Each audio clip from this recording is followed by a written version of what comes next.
یہ کہانی ایک ایسی لڑکی کی ہے جس کی سہاگرات کسی حسین خواب کی بجائے ایک بھیانک حقیقت میں بدل گئی۔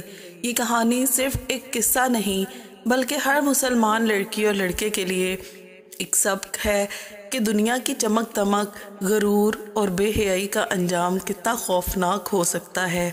ماہا ایک رئیس خاندان کی اکلوتی بیٹی تھی۔ بچپن سے ہی اسے کسی چیز کی کمی محسوس نہیں ہوئی۔ قیمتی لباس، مہنگے موبائل، خوبصورت زیورات اور ہر وہ چیز ایک لڑکی چاہتی ہے اس کے پاس موجود تھی، لیکن ایک چیز اس کی زندگی میں نہیں تھی، دین۔ اس کے والدین نے اسے کئی بار دین کی طرف مائل کرنے کی کوشش کی، لیکن وہ ہمیشہ مذاق میں بات کو ٹال دیتی۔ اس کی ماں نے ایک دن کہا، بیٹی، دولت ہمیشہ نہیں رہتی، لیکن نیک اعمال ہمیشہ کام آتے ہیں۔ نماز پڑھا کرو، حجاب کیا کرو۔ ماہا نے ہنس کر جواب دیا، امی آپ پرانے خیالات رکھتی ہیں، آج کے دور میں ایسی باتیں کون سنتا ہے؟ یہی غرور، یہی بے حیائی، یہی دین سے دوری اس کے لیے تباہی کا سبب بننے والی تھی۔ ماہا کے والدین نے اس کے لیے ایک نیک اور پرہیزگار لڑکے کا رشتہ پسند کیا۔ اس کا نام حمزہ تھا، جو دیندار، با اخلاق اور ایک کامیاب کاروباری شخص تھا۔ جب ماہا کو معلوم ہوا کہ حمزہ دیندار ہے تو وہ ناپسندگی سے بولی، امی کیا واقعی آپ میری شادی کسی مولوی ٹائپ آدمی سے کرنا چاہتی ہیں؟ مجھے ماڈرن لائف چاہیے۔ لیکن اس کے والدین نے نرمی سے سمجھایا کہ حمزہ ایک اچھا انسان ہے اور دیندار ہونے کے ساتھ ساتھ ایک کامیاب بزنس مین بھی ہے۔ ماہا کو اپنی زندگی کی چمک دمک زیادہ عزیز تھی، اس لیے اس نے مجبوری میں شادی قبول کر لی، لیکن دل میں بیزاری موجود رہی۔ شادی کی تقریبات بہت شاندار تھیں، ہر طرف روشنیوں کا سما تھا، قیمتی کھانے اور مہنگے تحفے دیے جا رہے تھے، لیکن کوئی نہیں جانتا تھا کہ ماہا کے دل میں غرور اور بے حیائی کی آگ جل رہی ہے۔ رات کا وقت آ پہنچا۔ ماہا نے قیمتی لباس پہنا، خود کو آئینے میں دیکھا اور خوش ہوئی، لیکن جیسے ہی وہ بستر پر بیٹھی، کمرے کی فضا اچانک بدلنے لگی۔ کمرہ ٹھنڈا ہو گیا، دروازے خود بخود بند ہونے لگے اور آئینے میں ایک دھندلا سایہ نظر آیا۔ اچانک ایک خوفناک آواز گونجی، ماہا، تم نے اللہ کی نافرمانی کی، غرور کیا اور اب تمہیں سزائیں ملیں گی۔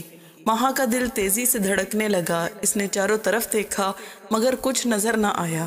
اچانک آئینے میں ایک خوفناک چہرہ نمودار ہوا، ایک سیاہ سایہ جو آگ کی طرح جل رہا تھا۔ کون ہو تم؟ ماہا نے کانپتی آواز میں پوچھا۔ یہ سایہ ہنسا اور کہا، میں وہ ہوں جسے تم نے زندگی بھر دعوت دی۔ تمہاری بے حیائی، تمہاری نماز سے دوری، تمہارا غرور، سب مجھے بلاتے رہے اور آج میں تمہیں لینے آیا ہوں۔ ماہا چیخنے لگی مگر اس کی آواز کمرے میں دب کر رہ گئی۔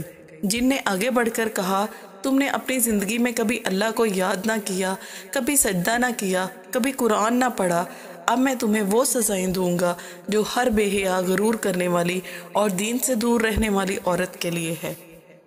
یہ کہہ کر جن نے ہاتھ بڑھایا اور جیسے ہی اس کے ہاتھ ماہا کے کندھے پر لگے، اس کا جسم جلنے لگا، اس کے بازوؤں پر سرخ نشانات بننے لگے جیسے کسی نے اسے دہکتے انگاروں سے چھوا ہو۔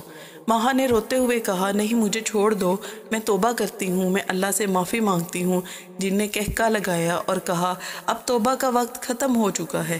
جب وقت تھا تب تم نے اللہ کو نہیں پہچانا اور اب اللہ تمہیں نہیں پہچانے گا۔ اتنے میں دروازہ کھلا اور حمزہ اندر آیا۔ اس نے دیکھا کہ ماہا فرش پر پڑی کانپ رہی تھی، اس کے جسم پر جلنے کے نشانات تھے، کمرے میں ایک خوفناک بدبو پھیلی ہوئی تھی۔ حمزہ نے حیرانی سے پوچھا، ماہا، یہ سب کیا ہے؟ تمہیں کیا ہوا ہے؟ ماہا کی آنکھوں میں خوف تھا، وہ کانپتی ہوئی بولی، حمزہ مجھے معاف کر دو، میں نے اللہ کے احکامات کی نافرمانی کی، میں نے دین کو مذاق سمجھا اور اب وہ مجھے چھوڑ چکا ہے۔ یہ کہہ کر وہ زور زور سے رونے لگی، لیکن اب وقت نکل چکا تھا۔ ماہا کی صحت دن بدن بگڑنے لگی، وہ راتوں کو چیخیں مارتی، آئینے میں عجیب سائے دیکھتی اور کمرے میں جلنے کی بو محسوس کرتی۔ کسی نے روحانی علاج کا مشورہ دیا مگر کچھ بھی فائدہ نہ ہوا۔ ماہا کو جنون طاری ہونے لگا کہ وہ ایک دن وہ گھر کے اندر چیختے چیختے بے ہوش ہو گئی۔ جب اس کا انتقال ہوا تو جنازے کے وقت کئی لوگوں نے کہا کہ انہوں نے عجیب سائے دیکھے، کچھ نے کہا کہ اس کے جسم پر جلنے کے نشان اب بھی موجود تھے۔ یہ کہانی ہمارے لیے یہ سبق ہے، اور یہ ہمیں سبق سکھاتی ہے کہ غرور، بے حیائی اور دین سے دوری کا انجام خوفناک ہوتا ہے۔ شیطان اور جنات ہمیشہ ان لوگوں کو نشانہ بناتے ہیں جو اللہ کے راستے سے ہٹ جاتے ہیں۔ اللہ تعالیٰ فرماتے ہیں، اور جو لوگ ہماری یاد سے منہ موڑتے ہیں شیطان ان کے ساتھ لگا دیا جاتا ہے، اور جو انہیں گمراہ کرتے ہیں اور وہ سمجھتے ہیں کہ وہ ہدایت پر ہیں۔ اگر ہم دنیا میں دین کو چھوڑ دیں تو آخرت میں اللہ ہمیں چھوڑ دے گا۔ اللہ ہمیں ہدایت دے اور ہمیں ایسے انجام سے بچائے۔ آمین ثم آمین۔